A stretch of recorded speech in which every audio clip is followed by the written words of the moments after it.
की दिग्गज tech company Google अब भारत में अपना अब तक का सबसे बड़ा निवेश करने जा रही है। ये निवेश आंध्र प्रदेश के विशाखापट्टनम में होगा, जहां गूगल करीब 51,000 करोड़ यानी 6 अरब डॉलर की लागत से 1 गीगावाट क्षमता वाला हाइड्रिक डेटा सेंसर और उससे जुड़ा पावर इंफ्रास्ट्रक्चर तैयार करेगा। ये गूगल का भारत में पहला और सबसे बड़ा सेंटर होगा। एशिया में भी ये अपनी क्षमता और निवेश के लिहाज से सबसे बड़ा डेटा सेंटर माना जा रहा है। इसमें लगने वाली बिजली पूरी तरह रिन्यूएबल एनर्जी यानी कि नवीकरणीय स्रोतों से मिलेगी, जिस पर गूगल करीब 17,000 करोड़ यानी 2 अरब डॉलर खर्च करेगा।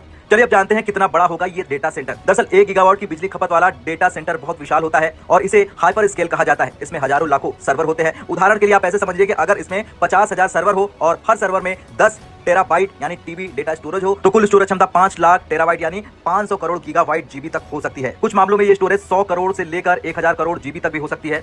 अब तक आपने ये समझा कि क्या कुछ हो रहा है गूगल द्वारा भारत में, लेकिन ये निवेश अब भारत के लिए जरूरी क्यों है ये भी समझ लेते हैं। दरअसल गूगल दुनिया भर में अपने डेटा सेंटर का नेटवर्क बढ़ा रहा है। सिंगापुर, मलेशिया और थाईलैंड में भी वो ऐसा कर रहा है। अप्रैल 2025 में ही कंपनी ने कहा था कि वो 75 अरब यानी 6.37 लाख